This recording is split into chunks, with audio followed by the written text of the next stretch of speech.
بسم الله الرحمن الرحيم.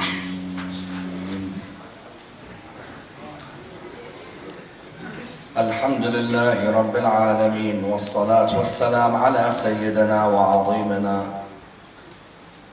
وحبيب قلوبنا وشفيع نفوسنا أبي القاسم محمد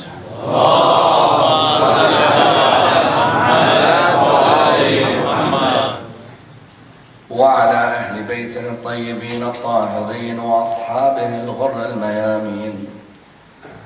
الحمد لله الذي جعلنا من المتمسكين بولاية سيدي ومولاي علي بن أبي طالب.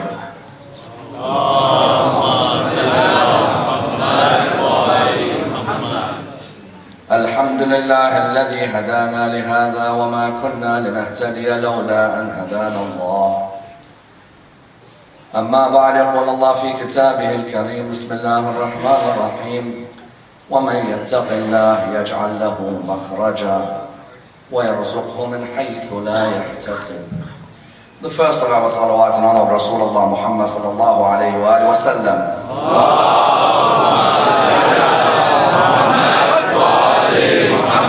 The second in honor of Ammar Nakshawani, Ali ibn Abi Talib.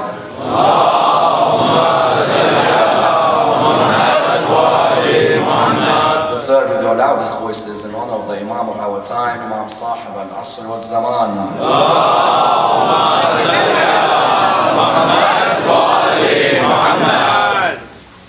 Respected brothers and sisters, Assalamu alaikum wa rahmatullah wa barakatuh.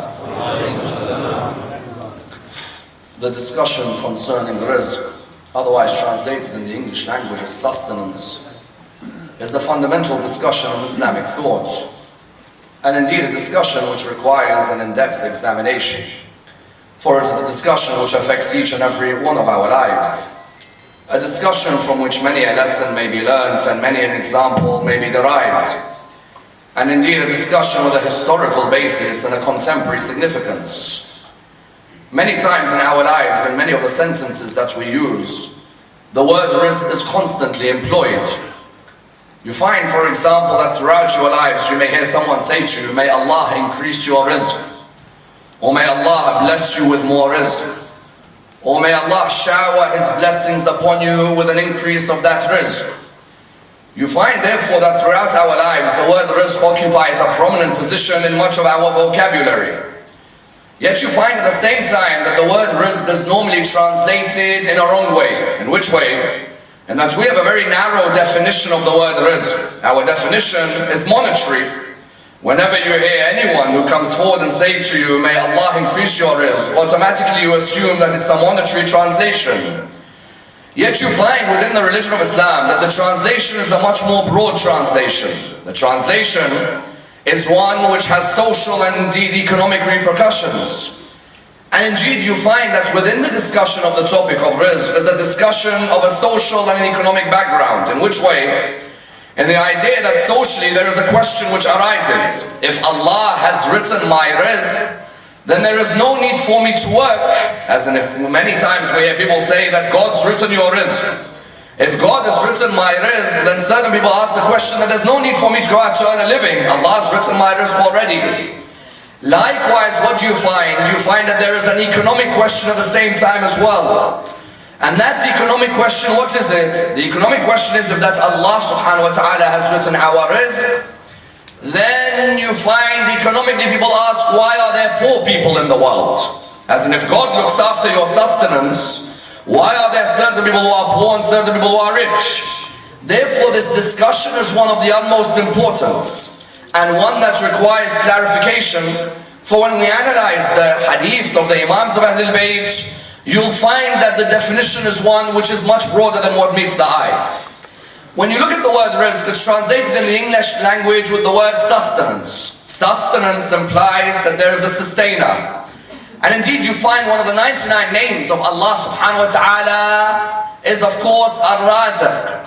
Imam Amir al-Mu'mineen salawatullah wa salamuhu alayhi,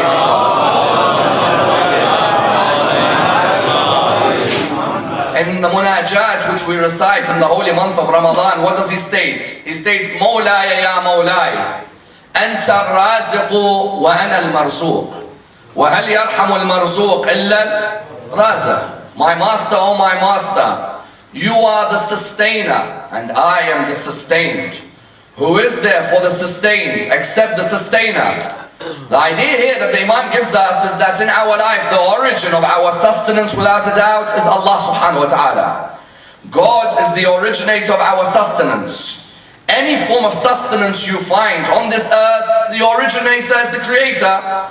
And you find that it's not just us who is sustained. No, every creation in the human world, in the animal world, in the plant kingdom, their sustenance is protected by their creator.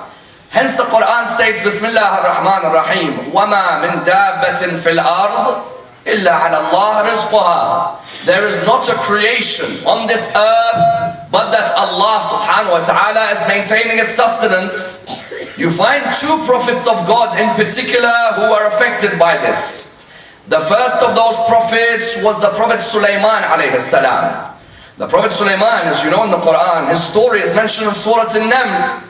Surah An-Naml highlights to us that Nabi Sulaiman was able to communicate with the animal kingdom. You find there's a number of stories within the Holy Quran which are titled after animals. Surah Al-Baqarah, Surah Al-An'am, Surah Al-Ankabut, Surah Al-Fil. And one of them is Surah An-Naml. In Surah An-Naml, Nabi Sulaiman communicates with the animal kingdom. The idea of this communication is for us to reflect on how God even sustains the animal kingdom. And what you find that Nabi Sulaiman, in many of the narratives, you find that Nabi Sulaiman speaks with the ant. When you look at those narratives, you find that there is a piece of reflection for us about the sustenance of the ant. On one occasion, Nabi Sulaiman speaks to the ant. While he looks at this ant, the ant leaves his hand, it walks for a certain period, then it comes to an animal which is on the edge of a stream. That animal opens its mouth, the ant enters the mouth of the animal. When the ant enters the mouth of the animal swims in the stream. It starts swimming, goes down to the bottom of the stream, then comes back up. When it comes back up, what does the animal do? The animal opens its mouth. The ant comes out of the mouth and comes back into the hand of Nabi Sulaiman. Nabi Sulaiman looks at the ant. He asks the question, what just happened there? I saw you walk away from me, enter the mouth of another animal, swim in the stream, then come back out, open your mouth, the animal came out. The ant replied, O Prophet of God, every morning I go towards the mouth of that animal, carrying a crumb of food. The animal swims to the bottom of the stream because there's a worm under the rock at the bottom of the stream. The sustenance of that worm originates from Allah, but I've been used as an intermediary to make sure the sustenance reaches the worm at the bottom of the sea. As in at the bottom of the stream or at the bottom of the sea, those animals that live in the same way that you live above the stream and your rizq is protected, likewise at the bottom of the sea or at the bottom of the stream, there are animals whose sustenance is being protected. I remember Nabi Musa alayhi salam in one narration is stated that Nabi Musa, before he was about to pass away, he wondered to himself that who's going to look after my daughter after I die? Jibreel comes to him straight away. When Jibreel comes to him, he says to him, Musa, remember that stick which we gave you, the staff? He said to him, yes. He said, pick it up and strike a part of the sea. When he struck a part of the sea, he saw a rock there. He said to him, move the rock. So he moved the rock. Under the rock he saw a small animal there. He said to him, Musa, do you see that animal? He said, yes.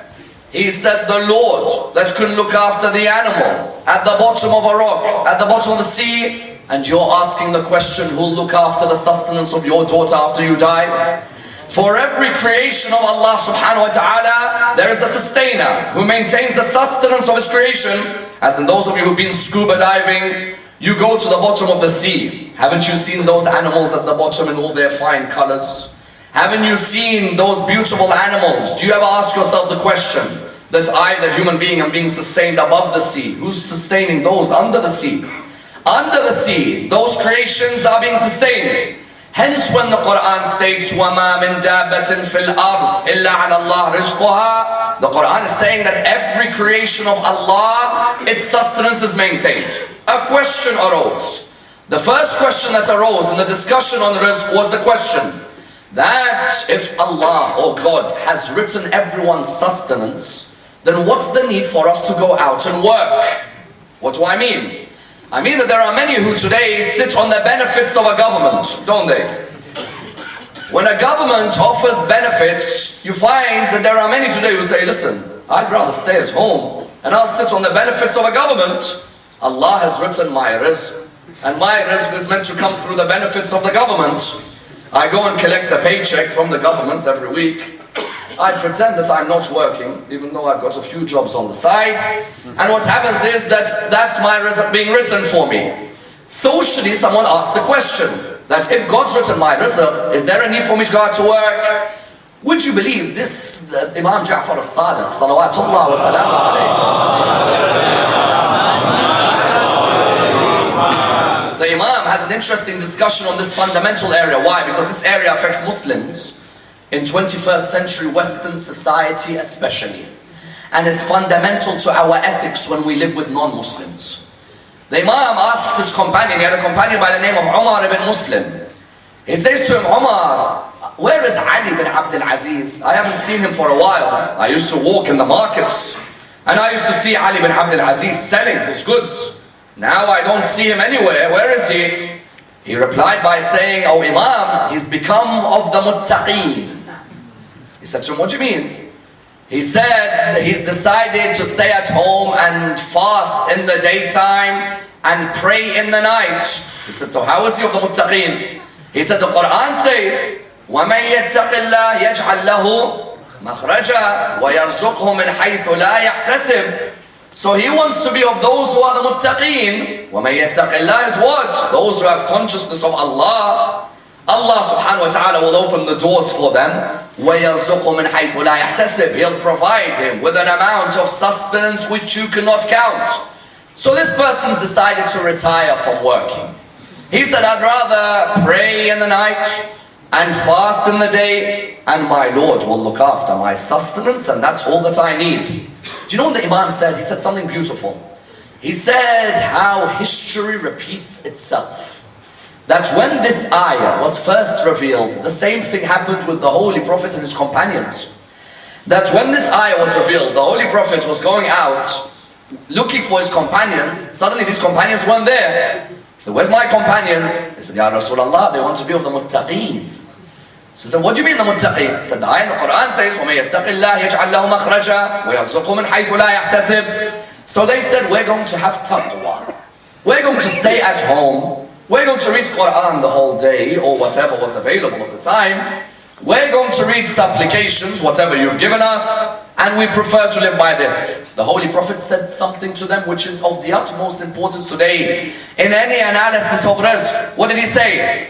He said, وَمَن يَتَّقِ اللَّهِ يَجْعَلْ لَهُ مَخْرَجًا. Does not mean that you sit at home the whole day and you don't work. It means whoever has consciousness of Allah and uses the faculties Allah blessed him with, then Allah will provide him with sustenance from which he can't imagine.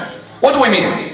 We mean that each of us as human beings has been given a different faculty in terms of a gift from God. Some of us are good with our feet. Lionel Messi, Cristiano Ronaldo. Allah blessed them with their feet, didn't he? That Messi, when he starts running around, can you catch him? You can't catch him. Mr. Mourinho found that out very recently. That you can't catch him. If he runs around, he'll destroy you. You won't go near him. Allah blessed who? He blessed Lionel Messi. He blessed these football players with their feet. They can go out and use their feet to earn their rizq. Others were blessed with their hands. This Roger Federer, Nadal, Allah blessed them with their hands. These two are the only two who ever reached the final, isn't it? But you find that these two, Allah blessed them with their hand. Even the Australian cricketers used to be blessed with their hands. But Mr. Ponting does not look like the blessings with him anymore. So you have some who are blessed with their hands, others who are blessed with their feet, others who are blessed with their mouths. There are some who can speak phenomenally. They are able to have the power of speech, the power of oratory. As an example, Allah subhanahu wa ta'ala has blessed every human being in a different way. For a human to come and say that I don't have a faculty and I'm going to stay at home and not work is a disrespect to the Creator who blessed him. And that's why the Muslim community leaves a lot to be desired in their behavior in the Muslim world and in the non-Muslim world. For a Muslim community to come and lie to non-Muslims and sit in their houses and benefit from the government and lie to them about their disabilities or their abilities, that is absolutely ridiculous. And then on top of that, what does someone come and tell me? But they stole our money, so we're stealing it back from them. MashaAllah, the logic of the Muslim. A school which is founded on Ja'far ibn Muhammad becomes a school like this. A school which originated with the height of spirituality and the height of ethics becomes a school where the governments, every time a Muhammad or an Ali asks for something, they know straight away that there is a problem. Don't you look at that idea that going out to earn is what? You use that faculty, God has blessed you. And the Holy Prophet himself has a wonderful line. He says there are 70 levels of worship, and the first of them is earning a lawful living. 70 levels of worship. The first of them is to earn a lawful living. I remember Muhammad ibn Munkadir narrates, I was walking in the streets in Medina, in the hottest day in Medina. And you know how hot Medina can become. In the hottest day in Medina, I'm walking in the street. What do I see? I see that nobody has come out to work, except one man. He's in the harvest of his garden and he's digging, and he's digging, and he's digging. I get closer. Who is it? It's Muhammad al-Baqir, salawatullah wa salamuhu alayhi. Allahumma salli. Baqir al-Ulum is digging and digging. He comes to me, says to him, "O grandson of the Holy Prophet, of all the people I would have expected to not be chasing the dunya, to not be chasing the world, it's you. I'd be thinking you'd be in your house." He looked at him and he said, "What's wrong with what I am doing? If I die in this state, then I have died in a state of worshipping Allah subhanahu wa ta'ala. And if I die in this state, at least I didn't have to beg anyone for money. My own sweat bought the money." And my grandfather said, he loves the sight of a hand which has worked hard, because that sight is what a human really is. Someone who uses the faculties. I remember driving home one day in London from the mosque where I was lecturing. On the radio there was this discussion on this issue. Should we stay at home and benefit from the government, or should we go out and earn a living? The debate was happening on the radio. On my way back I'm listening. Someone, Englishman, phoned in. He said, "I never go out to work. I'm happy sitting at home. Every week I get a check. And that check I can use to look after myself. I don't have any skills. I haven't graduated from a university. So I get from the government money and money and money." The presenter did something very clever. He said, "Keep talking, keep talking." So he said, "Well, you know, my background is I came from here and I did this and I did this." And 3 minutes, 4 minutes, he's talking until the presenter said, "Thank you very much." He said to him, "For 4 minutes, you spoke in front of 8 million people without stuttering once. Allah's given you a gift with your mouth." Because there are certain people, when they come on live radio, their voice goes dry, they start sweating, they don't know what to say, even though normally they're good. You in front of 8 million people in London never once stuttered. It means that God, or whoever, you've been blessed with a voice where you're able to communicate with the people. Therefore, on the first level, the social question was what? The social question was that if Allah has written, do I need to work? No, working is a form of worship. Then there's a second question. The second question is, if Allah subhanahu wa ta'ala looks after our rizq, why are there poor people in the world? Because people ask this question, that God, how just is God? You claim that your God is just. There are poor people in the world who can't even afford to eat. They say if God looks after our rizq, why are they poor? There are a number of answers. The first answer is the answer of George Bernard Shaw, the famous philosopher, who said what? Who said that when they asked him, why is it that there are poor people in the world? He said, because of my hair. Someone said to him, what do you mean because of your hair? He said, because my hair. That's the reason there are poor people in the world. Someone said to him, what do you mean because of your hair? George Bernard Shaw, he had a lot of hair on one side and very, very little on the other. So he said that it's because of my hair. Good production, bad distribution.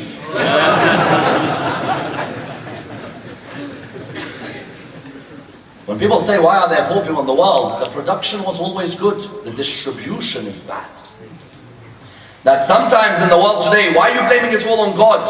Rather, look at an individual where the production of wealth is fantastic, but the distribution leaves a lot to be desired. When we in Islam have a particular economic system, where at the end of the year, you give a certain amount back to the community, why do you give that amount back? Because there may be rich and there may be poor. Islam doesn't want equality like this. Islam wants equilibrium. It wants this to get a bit closer. When I give a certain amount to the treasury, I'm giving an amount so that the rich and the poor, the rich, there's a certain amount of equilibrium between them and the poor. You find that if in Islam you see there are Muslims who are poor, the problem isn't Islam, the problem is the Muslims. What do we mean? We mean that there may be times where the Muslims' production of wealth is fantastic, but their distribution may be corrupt.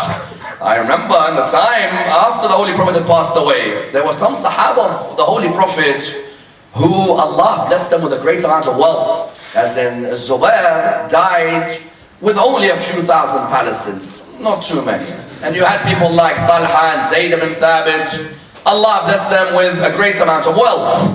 But what you find? You find that when this money was hoarded, Marwan ibn al-Hakam, Walid ibn Uqba, people like this, when they started coming back and the hoarding began one after the other, you found that that's when the Muslims were in a problem. Amir al-Mu'mineen, many times there are people who sit on the minbar, they say that Amir al-Mu'mineen hates the dunya. Ali ibn Abi Talib does not hate the dunya. Ali ibn Abi Talib praises the dunya his whole life. The only time he stopped praising it was after the third caliph's demise, when he noticed that the Muslims were being what? Were being corrupted by their wealth. When you find that you've got this amount of wealth, the distribution has to be a distribution which is proper. That's on the first level. The second answer to that question, why if Allah looks after our rizq, why are they poor? There's a second answer. Who told you that being poor is more difficult and being rich is easier? Sometimes having that more money can bring more tests in your life. Isn't that true? As in, you find in your life that when you didn't have that much, your attendance at the mosque was more regular and you were more committed in your prayers. Suddenly when the wealth started coming in, the busy time, you started saying, I can't make it to the mosque, I have another meeting and another meeting. Suddenly the responsibilities of how you spent your wealth, you began to start thinking of things which you'd never think of before. You find the Holy Prophet on one occasion, he was walking with his companions, they came near a village. When they came near this village, his companions were thirsty and he was thirsty at the same time as well. So he asked the head of the village, he said to him, oh man, do you mind providing me and my companions with something to eat, something to drink? The man was the head of the village. The man replied, I'm sorry, I can't provide you with anything. He said to him, but we are hungry, we are thirsty. Nothing. He said, this is for my people. Rasulullah, when he left the village, he called out, Ya Allah, increase this man's rizq. When he went to the next village, he asked the person who was the head of the next village, he said to him that I want you to be providing my companions with something if you don't mind. The person looked at him, he said, Ya Rasulullah, you are the Prophet of God. You really think I would deny you something? I'll give you whatever you want. Whatever you want is yours. When the Prophet left his village, he said, Ya Allah, give him that which is sufficient. The companion said, Ya Rasulullah, the one who didn't give you anything, you said increase his rizq. The one who gave you a lot, you said give him that which is sufficient. He replied, because that which is sufficient is easier to deal with. When sometimes there's an increase in the rizq, in monetary terms, it can bring about many a test, many a difficulty. إِنَّمَا أَمْوَالَكُمْ وَأَوْلَادَكُمْ فِتْنَةٌ. Your sons and your wealth may sometimes be a trial from us. So you find that's number two. Number three, who told you that a poor person is unhappy and a rich is happy? Because when you ask me the question that why are there rich people in the world, why they're poor, who told you the poor person is unhappy and the rich is very happy? I tell you, there are sometimes rich in this world, but he'll swap all of his wealth to have his son come home and say salam to him. Isn't it? As in, how many of you see in this world who are very wealthy, they've got the biggest house in the world, but their sons don't speak to them anymore? Or their sons at the end of their life put them in a nursing home. That's it. Go and sit in that nursing home and live there. That person, his wealth, it couldn't bring a smile from his son or daughter. Whereas you may have a particular poor family, but look at them on their dinner table, how they smile with each other. That the daughter has a humility, the son has a respect. That father will say to you, this is my wealth, look how rich I am. I have a son and I have a daughter who have respect towards me, respect towards my family, respect towards my principles. Finally, on this issue, it's important. Does that mean that the rich are bad because Allah has given them? That's another misconception we have. When you see someone rich in our Muslim communities, straight away the eye jumps on the person, doesn't it? As in, straight away people are like, look at this rich person, look at it. No, hold on. If Allah's provided him with the rizq of being wealthy, then are you questioning Allah subhanahu wa ta'ala who He's given? As in Nahj al-Balagha, there's that beautiful sermon when a person comes to Amir al-Mu'mineen and says to him, my brother is not religious. My brother has just bought a very big house. Imam says, if that house is a means for the Quran being recited, and Salat al-Rahim being enjoined, and Allah being remembered, then the big house is a means of gaining Jannah. Isn't it? That if you have a big mansion, but in that mansion you remember the Quran, you remember the Ahlul Bayt, you remember your family, then what's wrong with having that mansion? That mansion is a wasila for you on the Day of Judgment. And that's why Imam Amir al-Mu'mineen, when he divides rizq, he says it quite beautifully to his son Imam al-Hasan. He says, وَعْلَمْ يَا بُنَيْ أَنَّ الرِّزْقَ رِزْقًا رِزْقٌ تَطْلُبُهُ وَرِزْقٌ يَطْلُبُكَ. Know that sustenance is of two types. There is a sustenance which runs after you. There is a sustenance which you have to run after. Understand this very delicate division. There's a sustenance which runs after you. What does this mean? This means that that sustenance which we said earlier is written for you, that will catch you before your death catches you. It will catch you before your maut. It will be there and it will come to you. Yet how it comes to you, whether it's in halal or haram, is up to you. It's written that it will come to you. What's written for you tomorrow is written.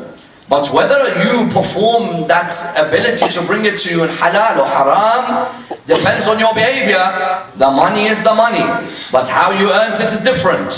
When the Imam would go and pray in Masjid al-Kufa, he leaves his horse outside. When he leaves his horse outside, what does he do? He normally asks someone, please look after my horse. Please protect my horse until I finish my salah, and then I'll come out. One day he asked someone, he said to him, please make sure that you look after my horse. The person said, no problem, Amir al-Mu'mineen. He went to pray, he came back out, the horse is there, there's no saddle. Where's the saddle? I left this horse with a saddle. There is no saddle over here, so what did the Imam do? The Imam had to go and buy a new saddle. And on the way he said, if only this person had looked after my saddle, I was going to give him 2 dinar for looking after my saddle. When he's looking in the markets of Kufa, he's looking around, where's my saddle, where's my saddle, or where is the saddle which I can buy? What does he find? He sees his saddle. He says to the person, excuse me, my saddle, I want to look at it, I want to buy it, I want to have it back. The person says, Amir al-Mu'mineen, are you sure it's your saddle? Ali ibn Abi Talib knows his saddle, doesn't he? As in the number of times he sat on that horse to defend this religion, you'd think he knows this saddle very well. So he said to him, no, I'm sure it's my saddle. The man said, okay, no problem, Amir al-Mu'mineen. Here it is to you. A person came only a few minutes early and sold it to me for 2 dinar. That 2 dinar was going to reach that person, wasn't it? Whatever happened, that day it was written, 2 dinar. But he could have got it in the halal way. He ended up getting it in which way? The haram way, the prohibited way. It's a shame in this world how many times we run after that rizq which is written for us, but we want to go through the scams, isn't it? We want to go under the table. We want to go through ways which are prohibited. There are certain Muslims in the world today, they have 20 names in the council. 20 names. Why? He wants to get a house from here, and another house from here, and another benefit from here. You find that the rizq will come, but how you get it, whether it's halal or haram, is different. That's number one. He says there's a rizq which runs after you. Then there's a rizq which you run after. In other words, what's he saying? He's saying that use those faculties in every part of this universe. I say the word universe, I don't say the word earth. In every part of this universe, there is a rizq for you. In the dua after Salat al-Isha, what do we say? Allahumma innahu laysa li ilmun bimawdi'i rizqi. وإنما أطلبه بخطرات تخطر على قلبي فأجول في طلبه البلدان فأنا فيما أنا طالب كالحيران لا أدري في سهل هو أم في جبل أم في أرض أم في سماء أم في بر أم في بحر وعلى يدي من ومن قبل من وقد علمت أن علمه عندك وأسبابه بيدك وأنت الذي تقسمه بلطفك وتسببه برحمتك. What do we say in this dua, this supplication after Salat al-Isha? We say that, Ya Allah, when I search for my sustenance, Ya Allah, I know that my sustenance may be where? It may be on the mountains, it may be in the sea, it may be in the earth, it may be in the sky. Someone says, what do you mean in the mountains? How can my rizq be in the mountains? Ask the person who collects honey from the hives in the mountains. His rizq is in the mountains. How can my rizq be in the sea? Ask someone who collects precious stones and sells them from the sea. How can my rizq be in the skies? Ask a pilot, he'll tell you how rizq is in the skies. How can my rizq be on the earth? I may be a businessman or a trader, my rizq is on the earth. But one thing I know is that while there is sustenance from every angle from which I can chase, it's Allah who can make the rizq easier for me. It's God who can open up the doors of rizq for me. And that's why Ahlul Bayt, what do they say? They say the true muttaqeen are those who, when they know Allah provides them with rizq, they give rizq away back towards His creation. It's all well and good for me to have rizq from God, monetary rizq. It's all well and good. But am I the type of human being who is generous or stingy? There are certain human beings, however much God gives them, what do? يَأْمُرُونَ بِالْبُخْلِ. They're the type of people who tell people, be stingy, don't give. Whereas the Quran says, Alif Lam Mim, ذَلِكَ الْكِتَابِ لَا رَيْبَ فِيهِ هُدًى لِلْمُتَّقِينَ الَّذِينَ يُؤْمِنُونَ بِالْغَيْبِ وَيُقِيمُونَ الصَّلَاةِ وَمِمَّا رَزَقْنَاهُمْ يُنْفِقُونَ. What we give them of rizq, they give away. They know that this Lord has given me so much. Why should I doubt He will not give me more? If I give towards His creation, He's going to give back to me. The family of this Prophet, how many times in the Quran are they praised because of what they gave away? They gave away from themselves to a prisoner, to an orphan, to a captive. And the Quran said, وَيُطْعِمُونَ الطَّعَامَ عَلَى حُبِّهِ مِسْكِينًا وَيَتِيمًا وَأَسِيرًا. When they gave away to a person who knocks at the door at a time when you are breaking your fast. How many of us, when we're breaking our fast, we just want to finish the meal straight away, don't we? They, when they're breaking their fast, if someone's knocking at the door, they give away. Miskeen, yatim, asir, it doesn't matter. If we have been given so much from our Lord, then why should we doubt that He will not give us again? When we give away, He'll provide us with more. The best side of a person who's appreciated rizq is one who's willing to give away. But the question arises, does rizq therefore only get translated as money and wealth? No way. In the school of Ahlul Bayt, rizq is much broader than just money. Why? Because one form of rizq is wealth. But there are other forms which are vital for you to understand as a human being in this world. The second definition of rizq in the school of Ahlul Bayt is good health. Isn't it? Good health. I can have all the money in the world. One virus can destroy me. One virus can destroy me. There are certain viruses in this world today. They'll give you therapy in one way or the other. But it's destroying you slowly, isn't it? It's killing you. How much money do you have in this world, but the virus can finish you? Isn't sahha, health, a great form of rizq from Allah subhanahu wa ta'ala? And I mean it in a very simple way, brothers and sisters, not in the deepest of ways, in a very simple way. How many of you, when you go to sleep in the night and your stomach is full, not only is it full, it's hurting you, wouldn't you do anything for that pain to go away? You'd do anything. And you keep trying and trying for the pain to go away, nothing goes away. You can't even sleep in the night without pain. All the money in the world, you may go out and even get a tablet, but the tablet takes a while for it to actually work on you, and the pain's still there, still there. Wouldn't you at that moment say, Ya Allah, take all my wealth, just remove this pain?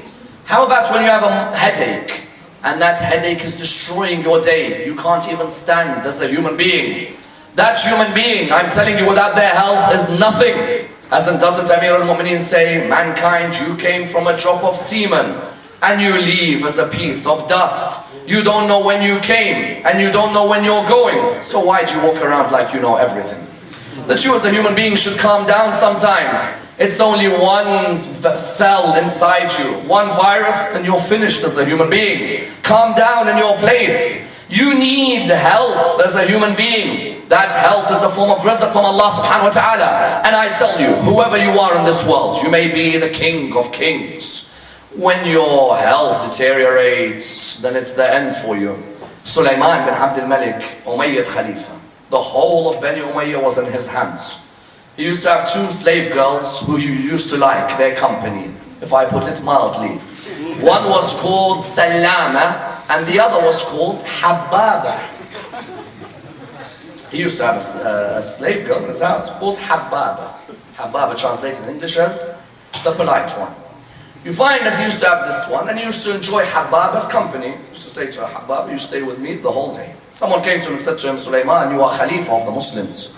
You are the Khalifa of Bani Umayyah. Considering that you are the Khalifa of Bani Umayyah, you have to come and lead Salat al-Jum'ah. He said, which Salat al-Jum'ah? What are you talking about Salat al-Jum'ah? He said, Salat al-Jum'ah, you are the Khalifa, you have to come and lead. He came forward and he said, listen, I'm happy here with Habbaba. Me and Habbaba are in the hall together. And the Iraqis will know the irony of this particular name.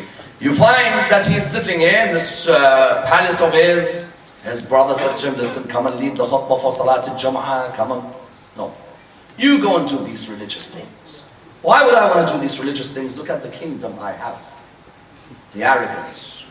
Look at the kingdom I have. That is pure arrogance. And I tell you, these people, their arrogance went much higher than this. Much higher. There were many times they said, we are more important than Rasulullah. Many times. But you find with him, he said very clearly, I've got this kingdom. Him and Habbaba one Friday are sitting down. What are they eating? Rumman, pomegranate. So they're eating the pomegranate. Take a seed, eat, take a seed. The whole kingdom is yours. Eating the pomegranate, Habbaba's eating. She's talking with him, she's eating the pomegranate seed, gets stuck. That's it. She chokes and passes away in front of him. Let your palace come and save her. You have all the wealth in the world, come save her. But you know if that pomegranate seed gets stuck and you can't get it out, then you know that you're not recovering.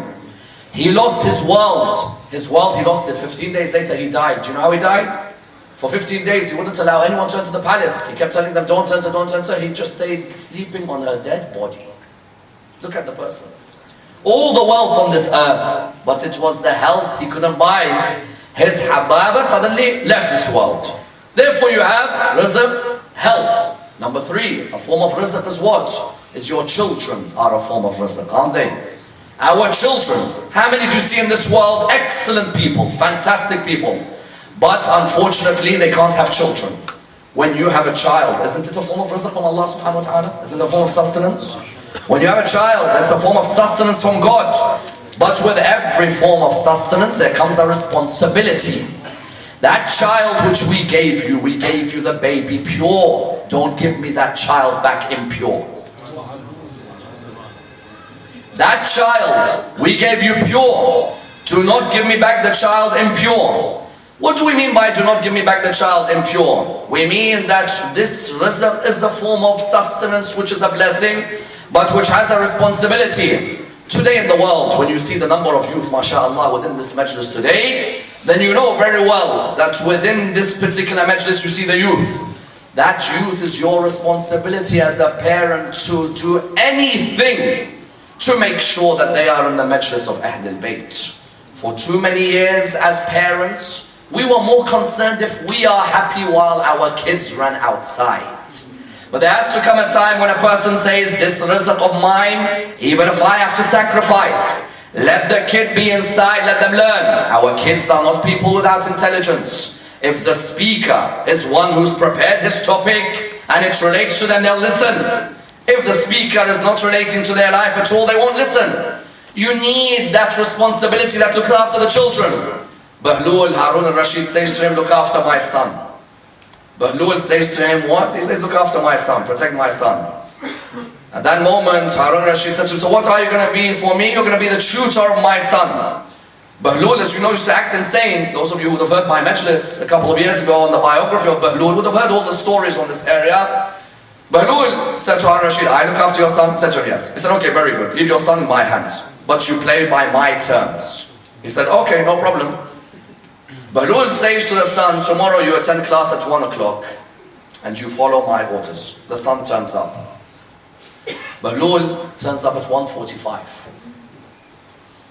The son is there at 1 o'clock. And remember, this is Harun Rashid's son. We're not talking about anyone. You're talking either Al-Amin or Al-Ma'mun or Al-Mu'tasim. He's sitting down there. 1 o'clock is the lesson. He says to him, he comes at 1:45. The son says, I want to eat my food. He said to him, stay quiet, you're not eating anything. The son made a mistake.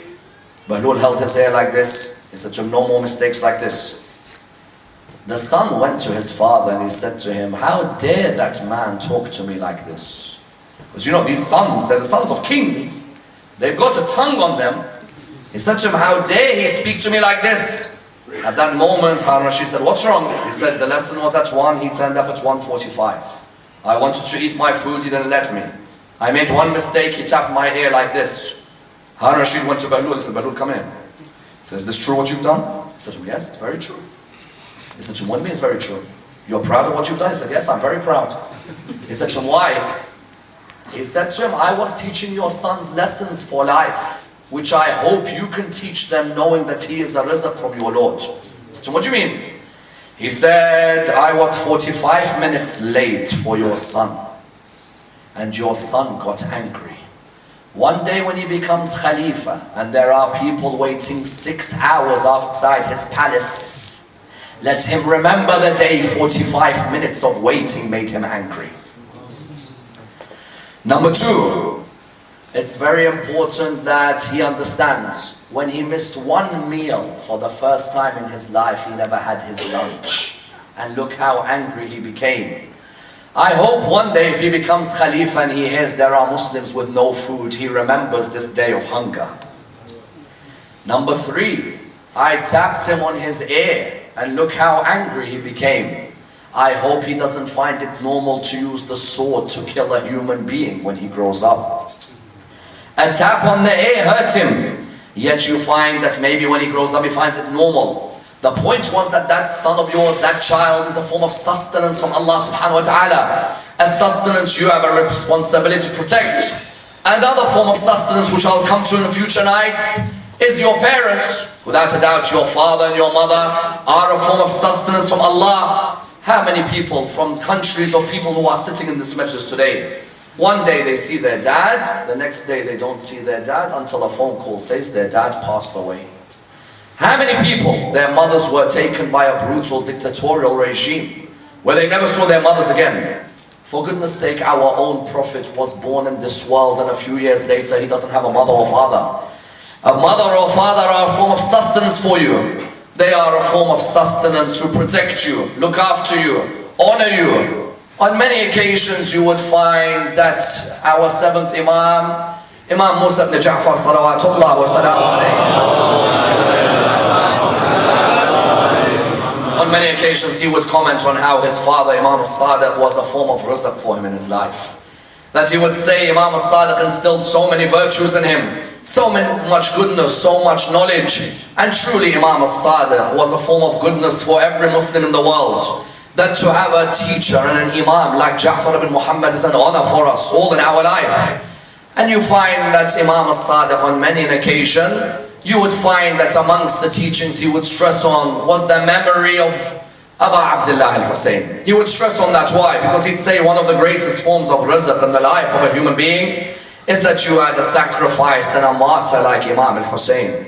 When you look at Imam al-Sadiq, how much of the literature he left behind for us about how we should protect the majlis of Imam al-Hussein, about how we should even roll these cheeks on the grave of Aba Abdullah. In one ziyarah he says, Allahumma arham tilka al-khudud allati taqallabat bidarih Abi Abdullah. Ya Allah, have mercy on those cheeks that rub themselves on the grave of Aba Abdullah. He used to remember Imam al-Hussein on many occasions, and he used to remember nights like this, the night of the 12th of Muharram, the night of the 11th of Muharram. He'd remember nights like this on many an occasion. And especially on one occasion, one narration tells us how he remembered what happened on a night like this to the granddaughters of Rasulullah, who were alone in the night like this in Karbala, moving from tent to tent. What do the narrations tell us? They tell us that Mansur al-Dawaniqi wanted to burn the house of Imam al-Sadiq while the Imam was in the house. The narrations mention that when the Imam was in the house, he was sitting down with the granddaughters of Al-Muhammad. The narrations, what do they state? They state Al-Mansur ordered his soldiers that they should enter upon the house when the Imam is in the house, and they should burn the house. The narrations, what they state? They state that the soldiers entered, they lit a fire in the house. When they lit a fire in the house, Imam al-Sadiq was running from one side of the house to the other, trying to protect the granddaughters of the Holy Prophet. What do the narrations mention? The narrations mention that the Imam, when he was running, he saw these daughters, some of them, their dresses caught fire, if we can limit the echo. Their dresses had caught fire. When their dresses had caught fire, the Imam, of course, was affected by this. The Imam was affected by seeing these daughters moving one way and the other. The next day, a man came to the house of Imam al-Sadiq. When he came towards the house, he saw Imam al-Sadiq, and the Imam was crying in a way he had never ever cried before. The man came towards him. He said to him, "Oh Imam, you are a member of Al-Muhammad. You have faced many a calamity, but I see you cry in a way I have never ever seen you cry before." He said to him, "Why is it that you cry in this way?" He said to him, "Oh man, I do not cry because of what happened within our house. Rather I cry because now I know what happened to my Auntie Zainab on the 10th of Muharram, when she ran from tent to tent protecting the granddaughters of Rasulullah. When I saw my granddaughters running one way and the other, I remembered the granddaughters of Imam al-Hussein when they ran from one tent to the other, and my auntie was looking to protect them." That's why on a night like this, the night of the 11th of Muharram, one narration mentions how difficult it was for Sayyidah Zainab and for the daughters of Imam al-Hussein when Shimr bin al-Jawshan ordered that the tents are to be burned. These daughters were running one way and they were running the other. One narration mentions that one of the daughters of Imam al-Hussein, the fire caught hold of her dress. When she was running away, a man came towards her. She looked at him and she said to him, "Oh man, are you with us or are you against us?" The man said to her, "I am neither with you nor am I against you." She said to him, "Have you read the verse in the Quran when Allah states, فَأَمَّا الْيَتِيمَ فَلَا تَقْهَرْ, and as for the orphan, do not hurt them?" He said, "Of course I have."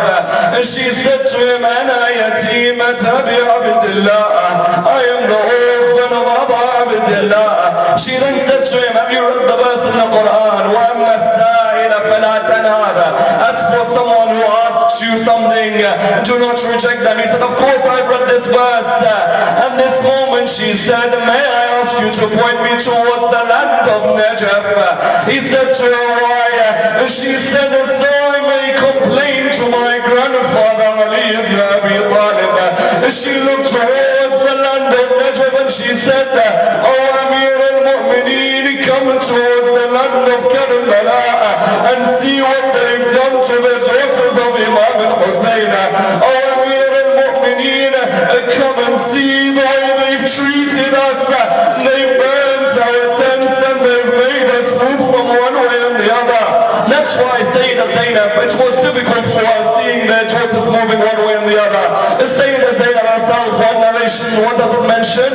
It mentions that on the night of the 11th of Muharram, Sayyidah Zainab was looking for Sukaina bint al-Husayn.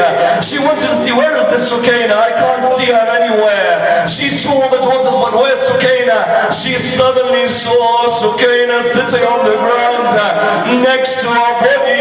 Sayyidah Zainab walked towards Sukaina. She wanted to see whose body she was sitting next to her. When she came near her, she saw her sitting near the body of Imam al-Husayn, and she heard her say, "Oh my father, Abu Abdullah, who severed your head from your body? Who is the one who mutilated your body? Why do I see the marks of the horses on your chest?" Sayyidah Zainab, on that same night of the 11th of Muharram, she didn't want to fall asleep. She wanted to protect the daughters of Al-Muhammad. The narrations mention that at the end of the night, her tiredness overcame her. She fell asleep for a moment. In her sleep, she saw her father, Amir al-Mu'mineen. The narrations mention that in the sleep, she saw a man dressed in black walking towards her. She said to the man, "Oh man, if you want to take us as a prisoner, then know that we are prisoners. Oh man, if you want to harm us, then know that we have been harmed." At this moment, the man said to her, "Zainab, do you not recognize your father? When your father comes towards you."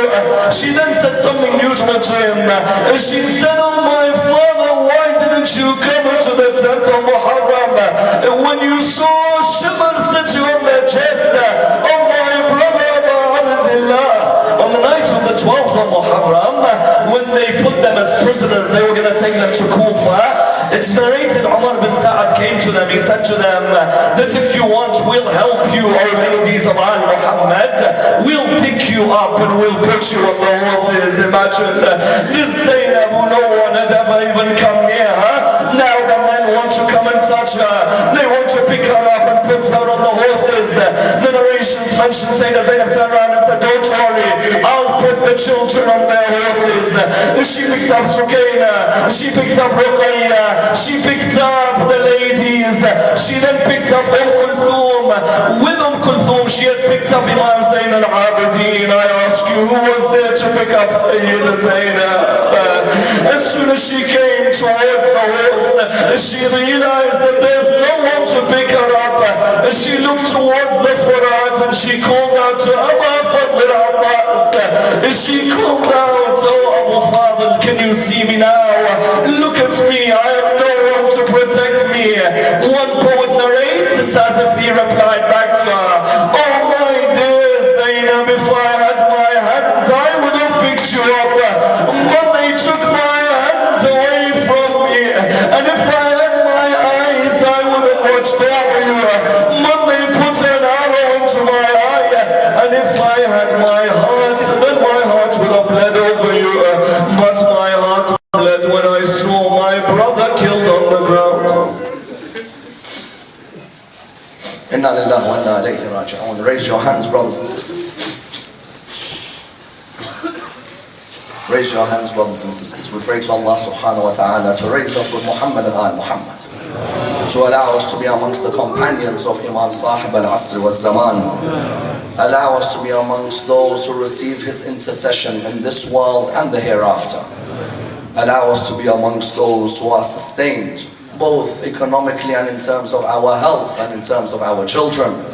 For the originators of this majlis, may Allah bless them with His mercy and surround them with His mercy and allow them to be amongst those who receive the intercession of Al-Muhammad. We pray to Allah subhanahu wa ta'ala with the Surah Al-Fatiha, but before it, the loudest of your salawat.